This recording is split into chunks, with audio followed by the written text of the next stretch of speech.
So, Cheryl, Dr. Menarez was literally just confirmed last month. She was in her role as the CDC director for just a few weeks. How did we land here? I think that's really the big question. How did we land here? What prompted such a big turnabout? President Trump praised her as, a great mother and a great scientist. Why did Kennedy turn on her? I have to think that it has to do perhaps with the forthcoming report on autism. We heard the secretary tell the president earlier this week at a cabinet meeting that there would be a report on autism coming in September. We know that Kennedy has embraced the notion, long ago discredited, that vaccines are somehow linked to autism.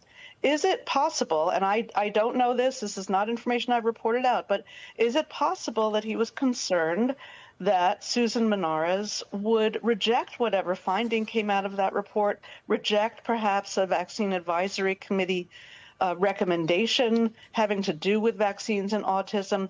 She said at her own confirmation hearing that she knew of no evidence linking vaccines to autism. Right. One other thing that I think, we know that has been debunked. There have been plenty of studies that just show no correlation, no causation.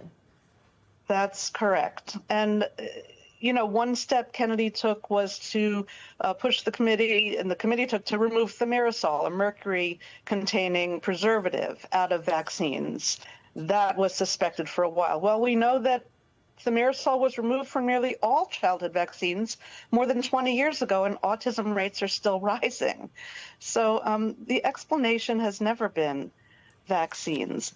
One other thing that's very curious to me is, why has President Trump not publicly backed the secretary? Why has he left it to his White House to say she's been fired when Susan Menarez's attorneys are saying that only the president has the power to fire her, and he must do so personally? His silence is very curious to me. That is interesting. I'm glad you point that out.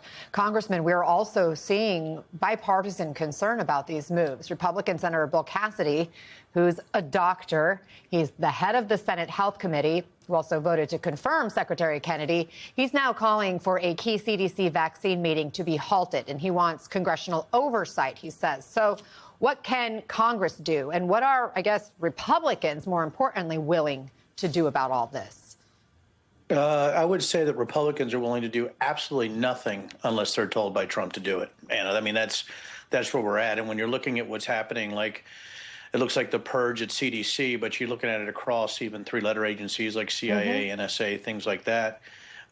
It's almost to a point, and I have to say this, that you got to worry about the people that are actually attracted to him and his leadership style. I mean, what kind of people are going to be willing to take these jobs when you see that expertise and professionalism are completely out of step with what Trump wants to do? And I think for me, ignorance and stupidity really is an enemy to professionalism and expertise. And I think that's what we're seeing right now. And if you're not completely loyal, you're going to be sort of cast aside. And I think that's one of the most dangerous things we're seeing, is not only Trump's leadership style and what he's doing, but also the simple fact that the people that are attracted to this have literally no moral compass and really no reason to be in those positions.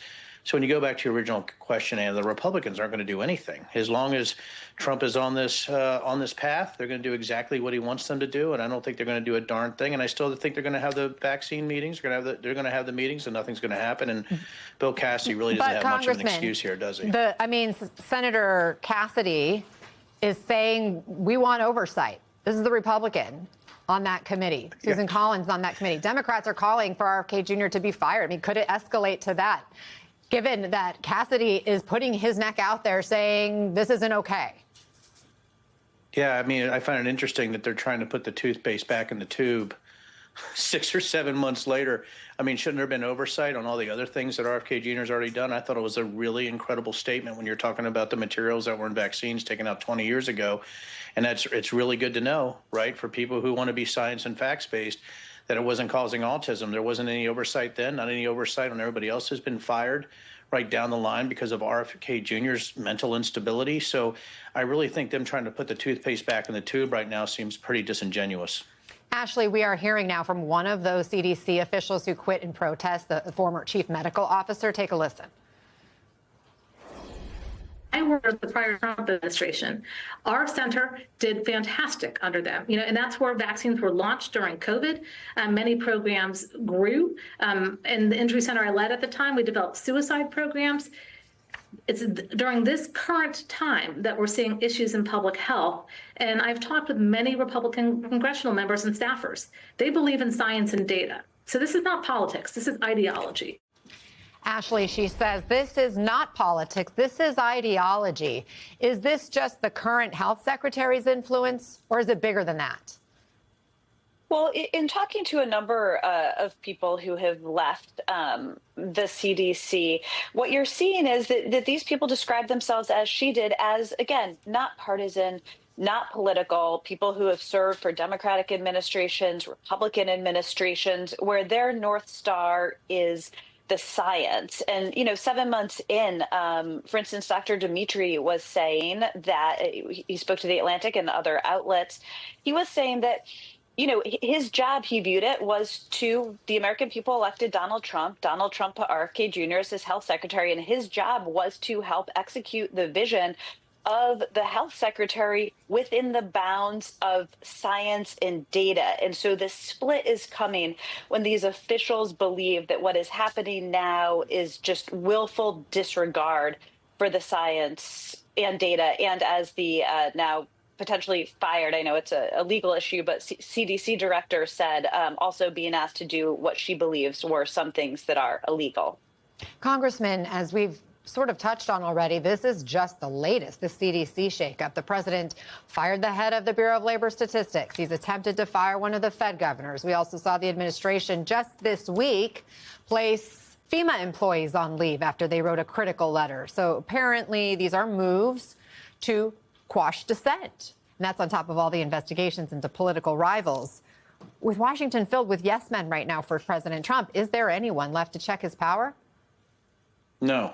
I mean, really, everything that you're seeing right now, this sort of purge throughout government is really in preparation for the 2026 midterms. I think, if you look at right-wing propaganda, you look at the data that's going out or the information that they're putting out on X or some of these channels that are ludicrous, it's really in preparation for the 2026 midterms because it's also Heather Honey, right, Anna? I mean, an actual election denier is now sort of the election czar for the United States. I mean, this is ludicrous. And I think what you're saying is really this. I love that statement that it's ideology and not politics, but it's even worse than that. It's politics based on sort of this this weird nationalistic sort of look at the way things are going, and that you have to be completely loyal to President Trump in order to serve, regardless of any type of credentials that you might have.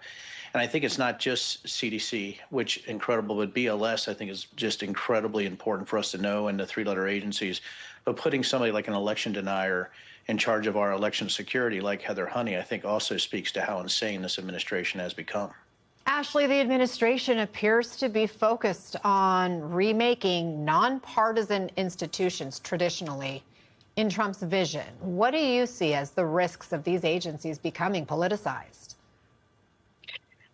I mean, there's tremendous risks. First of all, this represents a huge break from Trump's first term, where, just to point to his Attorney General, Jeff Sessions, who he wanted to fire forever, but he was restrained from doing because people said this will hurt your credibility. This could cause a national crisis. Now those guardrails are gone. But the end result that all of this has is further eroding trust in institutions and politicizing them.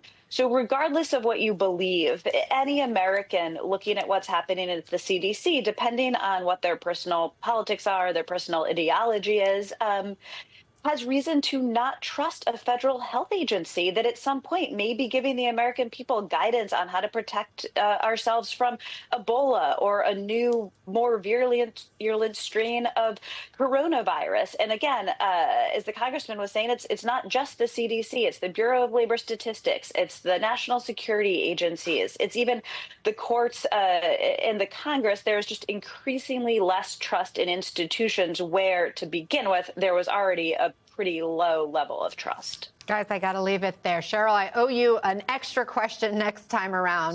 Cheryl Gay Stolberg, Ashley for American health.